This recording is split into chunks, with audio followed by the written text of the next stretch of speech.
નમસ્કાર મિત્રો, જય શ્રી કૃષ્ણ. સ્વાગત છે ફરી એક વખત આપનું આપણી યુટ્યુબ ચેનલ ભક્તિ કીર્તન સંગ્રહમાં.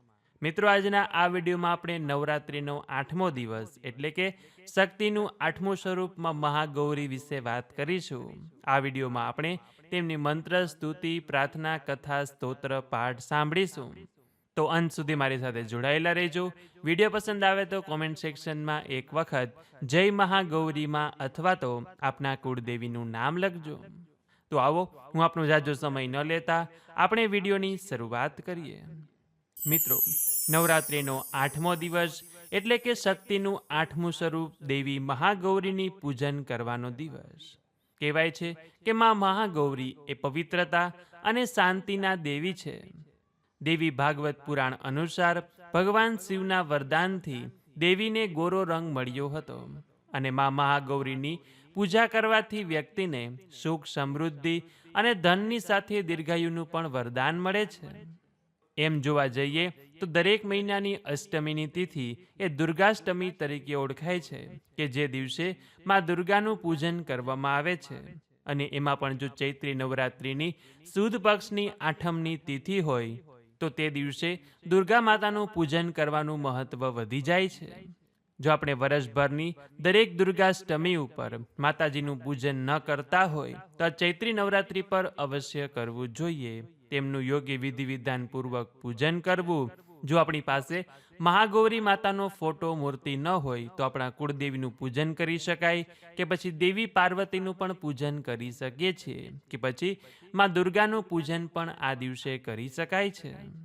ઘણા લોકો ચૈત્રી નવરાત્રિનો 8મ ઉપર હોમ હવન કરતા હોય છે, માતાજીને નૈવેદ્ય અર્પણ કરતા હોય છે. પોતાના કુટુંબ પ્રમાણે જે પણ કંઈ પરંપરા ચાલી આવતી હોય તે રીતે માતાજીની સેવા, પૂજા, ઉપાસના કરે છે. તો વળી ઘણા લોકો 8મ ઉપર કન્યા પૂજન પણ કરે છે. કન્યાને પોતાના ઘરે ભાવપૂર્વક આમંત્રણ આપીને તેમને જમાડે છે અને જમાડીને યથાયોગ્ય શક્તિ ભેટ પણ આપે છે. અને કહેવાય છે કે જ્યારે આપણે આ નવરાત્રિમાં કન્યા પૂજન કરીએ અને તે કન્યાઓને જમાડીએ છીએ ત્યારે માતાજી કોઈને કોઈ સ્વરૂપ ધારણ કરીને તેમાં આવી જાય છે, આપણા ઘરે જમી જાય છે અને આપણને આશીર્વાદ આપી જાય છે. ઘણા લોકો શારદીય નવરાત્રિમાં કન્યા પૂજન કરે તો વળી ઘણા લોકો ચૈત્રી નવરાત્રિમાં, તો વળી ઘણા લોકો બંને નવરાત્રિમાં પણ કન્યા પૂજન કરતા હોય છે કે જે 8મના દિવસે પણ કરી શકાય અને 9મના દિવસે પણ કરી શકાય છે.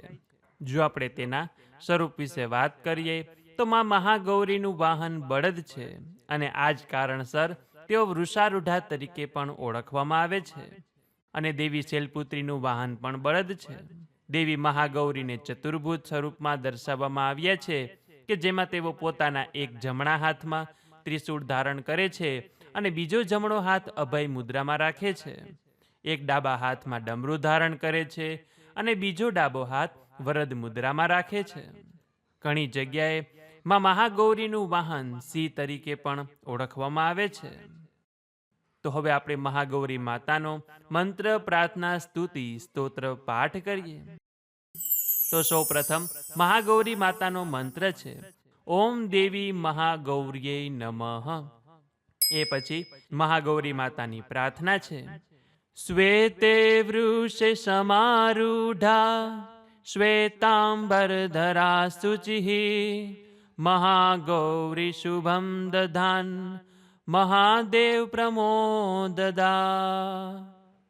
એ પછી મહાગૌરી માતાની સ્તુતિ છે યા દેવી સર્વભૂતેષુ મહાગૌરી રૂપેણ સંસ્થિતા નમસ્તસ્યૈ નમસ્તસ્યૈ નમસ્તસ્યૈ નમો નમઃ.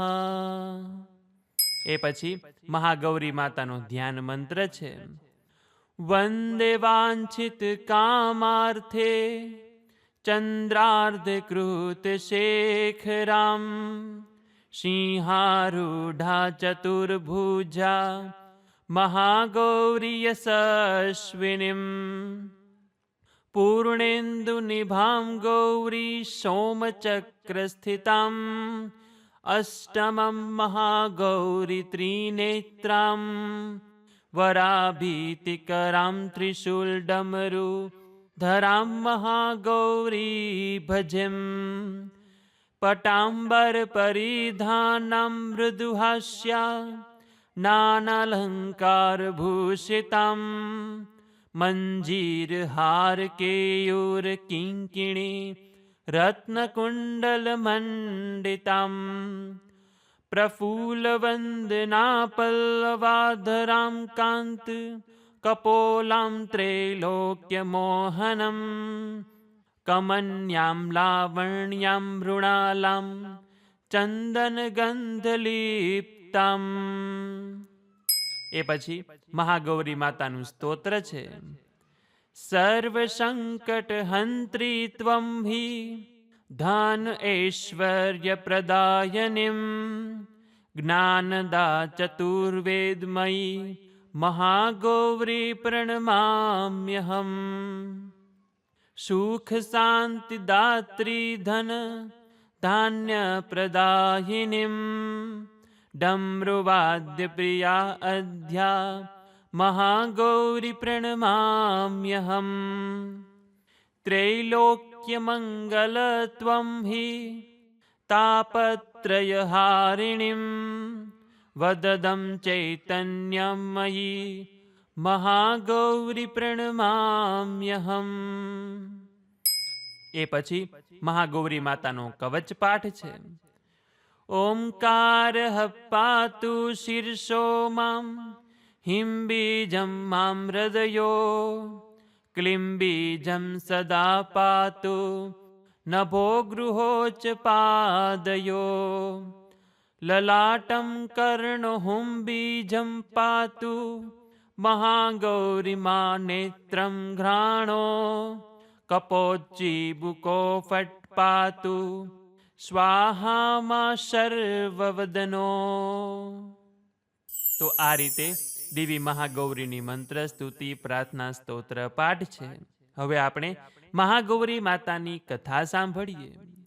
તો કથા અનુસાર દેવી સતીએ ભગવાન શિવને તેમના પતિ તરીકે મેળવવા માટે પાર્વતીના રૂપમાં કઠોર તપસ્યા કરી હતી. અને એકવાર ભગવાન શિવે પાર્વતીજીને જોઈને કંઈક એવું કહ્યું કે જેનાથી દેવીના હૃદયને ઠેસ પહોંચી અને પાર્વતીજી તપસ્યામાં મગ્ન થઈ ગયા. આમ વર્ષો સુધી કઠોર તપસ્યા કર્યા પછી જ્યારે પાર્વતી ન આવ્યા ત્યારે ભગવાન શિવ તેમની શોધમાં તેમની પાસે પહોંચ્યા. અને ત્યાં પહોંચ્યા પછી ભગવાન શિવ માતા પાર્વતીને જોઈને આશ્ચર્યચકિત થઈ ગયા. પાર્વતીનો રંગ અત્યંત સુંદર હતો.